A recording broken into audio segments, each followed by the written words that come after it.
Hi guys, നമസ്കാരം. Welcome to my channel. ഞാൻ ഇന്നൊരു ഉള്ളി സാമ്പാറാണ് ഉണ്ടാക്കുന്നത്.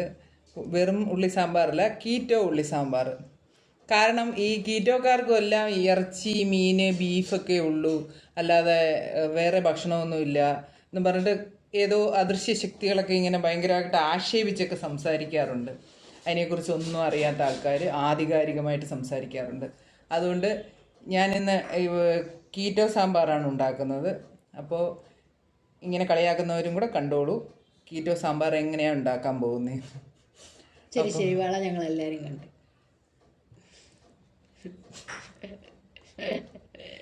ശത്രുക്കൾ ഈ വീട്ടിൽ തന്നെയാണുള്ളത്. അപ്പോൾ നമുക്ക് വീഡിയോയിലേക്ക് പോകാം. എല്ലാവരും വരും. വള കണ്ടെന്ന് എന്തായാലും പറഞ്ഞില്ലേ. ഉള്ളി സാമ്പാർ ഉണ്ടാക്കാനായിട്ട് ആദ്യം വേണ്ടത് പുളി വെള്ളത്തിലിടണം. പുളി വെള്ളത്തിലിടണം. പന്ന പുളി വെള്ളത്തിലിട്ട് അറിഞ്ഞോണ്ട് കറി ഇനി ഒരു 200 ഗ്രാം ചെറിയ ഉള്ളിയാണ് ഇത്. മറ്റേ നമ്മുടെ സാധാരണ സാമ്പാർ വയ്ക്കുന്ന വഴട്ടുന്നൊന്നുമില്ല. ചെറിയ ഉള്ളിയാണ് കുക്കറിലോട്ട് ഇട്ടത്. നമ്മൾ മറ്റ് ഉള്ളി സാമ്പാർ സാധാരണ വയ്ക്കുമ്പോൾ നമ്മൾ പരിപ്പൊക്കെ ചേർക്കുന്നത് കൊണ്ട് നമ്മൾ വഴട്ടിയാണ് എടുക്കുന്നത്. ഇതിപ്പം 200 ഗ്രാം എടുത്ത് നമ്മൾ അങ്ങനെ ഇട്ടാണ്. പിന്നെ ഒരു ഇടത്തരം 2 തക്കാളി, പിന്നെ ചെറിയ 2 വഴുതനങ്ങ. അത് കൊഴുപ്പൊന്നും ഇല്ലല്ലോ, അതുകൊണ്ട് പിന്നെ അതോട്ടിരിക്കും. പിന്നെ പച്ചമുളകൊക്കെ എരി അവരവരുടെ ആവശ്യത്തിന് കേട്ടോ. എരി വേണ്ടാത്തവർ പച്ചമുളക് ഇടണ്ട. പച്ചമുളക് ഇട്ടില്ലെങ്കിൽ അതിനൊരു ടേസ്റ്റ്. പച്ചമുളക് ഉണ്ടെങ്കിൽ ഒരെണ്ണമെങ്കിലും ഇട്ടില്ലെങ്കിൽ ഒരു ടേസ്റ്റ് ഉണ്ടാവില്ല. പിന്നെ എൻ്റെ എന്ത് വെച്ചാലും ഫ്രഷ് ആയിട്ടിരിക്കുന്ന ഇതില് അതെല്ലാം വാടിപ്പോയോ. കറിവേപ്പില. എൻ്റെ അവസ്ഥ ഭയങ്കര പരിതാപകരമാണ്. ഞാൻ അത്രയും കറിവേപ്പില. എന്നിട്ട് എത്ര വെള്ളം ഒഴിച്ചേ? വെള്ളം ഒഴിച്ചിട്ടില്ല. മഞ്ഞപ്പൊടി, കുറച്ച് മഞ്ഞപ്പൊടി ചേർക്കുക. പിന്നെ ഉപ്പ് അവനവൻ്റെ ആവശ്യത്തിന് ചേർക്കുക. എന്നിട്ട് ഒരുപാട് മുങ്ങണ്ട. ഒരു ആ ഉള്ളിയൊക്കെ കിടക്കുന്ന അത്രയും വെള്ളം ഒഴിക്കുക. ഇടത്തരം വെള്ളം. ഒരു ചെറിയ ഗ്ലാസ്സിന് 1 ഗ്ലാസ് വെള്ളം ഒഴിക്കുക. അതിന് ശേഷം നമ്മൾ അടച്ച് വേവിക്കുക. ഇനി വെന്തതിന് ശേഷം കാണിക്കാവേ. ഒരു 3 വിസിലായിരിക്കട്ടെ. 3 വിസിൽ വരെ കേട്ടു. നോക്കട്ടെ വെന്തോന്ന്. വെന്ത് കാണുമ്പോൾ അറിയാം വെന്ത്. ഇനി നമ്മളിതൊക്കെ ഒന്ന് നല്ലപോലെ ഒന്ന് സ്മാഷ് ചെയ്തെടുക്കണം. എല്ലാം വെന്തതിൻ്റെ മണം വരുന്നുണ്ട്. ആമിക്ക് മണം ഇഷ്ടമല്ല, എനിക്ക് സാമ്പാറേ ഇഷ്ടമല്ല. ഞാൻ എന്താ ഇങ്ങനെ നല്ലപോലെ ഒന്ന് ഉടച്ചെടുക്കണം കേട്ടോ. കാരണം ഈ ഉള്ളിയൊക്കെ അലിഞ്ഞ് വേണം നമ്മുടെ ഈ സാധനം കൊഴുപ്പ് വരാൻ വേണ്ടിയിട്ട്. നല്ലപോലെ ഒന്ന് ഇത് പാത്രത്തിലോട്ടാണോ ആ പാത്രത്തിലോട്ട് ഇത് ഒഴിക്കണം. അതിനുശേഷം ഞാൻ ഇവിടെ കീറ്റോ തുടങ്ങിയതിന് ശേഷം ഞാൻ എല്ലാ സാധനങ്ങളും കീറ്റോയുടെയാണ് ഇവിടെ. ഈ വീട്ടുകാരെ ചോറല്ലാതെ ഒരു സാധനവും ഞാൻ നമ്മുടെ കീറ്റോക്കാരുടെയാണ്. പിന്നെ അവരെല്ലാം ഈ വീട്ടിലുള്ളവരെല്ലാം കഴിക്കുന്നത് കീറ്റോ, ഉപ്പ്, കീറ്റോ, ബട്ടർ, എന്താണെന്ന് വെച്ചാൽ എല്ലാ സാധനവും. എന്താ ഇപ്പം മുളക് പൊടിയും മല്ലിപ്പൊടിയും എല്ലാം കൂടെ ഞാൻ തന്നെ ഉണ്ടാക്കി.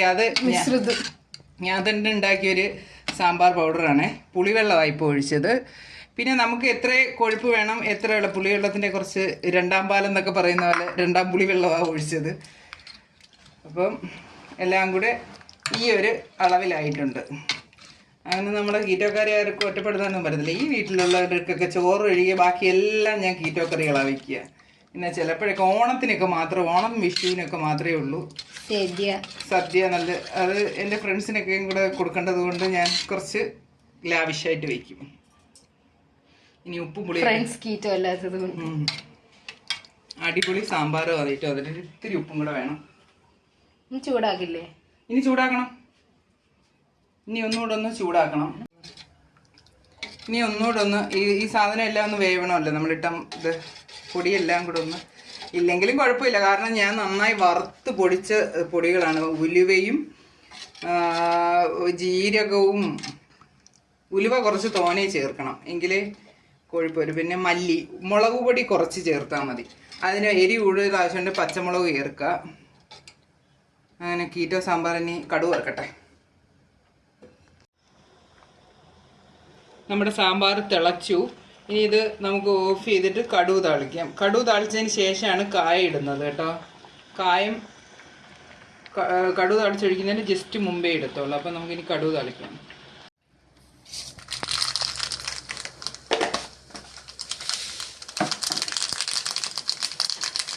കടുക് താളിക്കാണ്. കടുക് കഴിഞ്ഞ് അതിനകത്തോട്ട് ഉള്ളി വറ്റൽമുളകും കൂടി ഇടുകയാണ്. അത് കഴിഞ്ഞ് അതിലോട്ട് കറിവേപ്പില ഇടുകയാണ്. എനിക്ക് ഈ മണം ഭയങ്കര ഇഷ്ടമാണ്.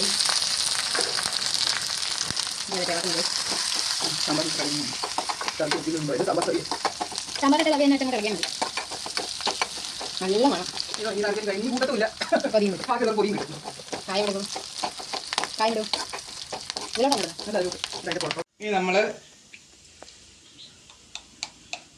ഒരു 1/4 സ്പൂൺ കായം ഇങ്ങനെ ഇടുക. അതിന് ശേഷം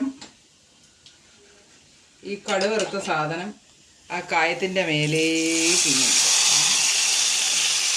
അപ്പോൾ ആ കായത്തിൻ്റെ മണം എങ്ങോട്ടും പോവില്ല, അവിടെ തന്നെ ഇരിക്കും. മല്ലിയില ഇല്ല, അല്ലെങ്കിൽ ഞാൻ കുറച്ച് മല്ലിയില ഇണക്കുണ്ടാവും. നല്ല കൊഴുത്ത സാമ്പാർ, നമ്മുടെ കീറ്റോ സാമ്പാർ ഉണ്ടാവും. നല്ല കൊഴുത്ത സാമ്പാർ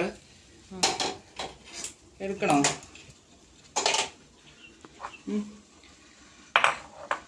ഒരു പാത്രത്തിലോട്ട് എടുക്കണ്ടേ കുറച്ച്?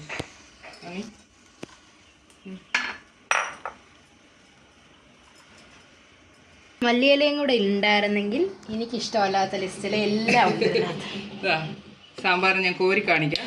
നോക്കി ഇങ്ങോട്ട് പിടിക്കേ. നമുക്ക് കൊഴുത്ത സാമ്പാർ ഉണ്ടാക്കാൻ പറ്റും.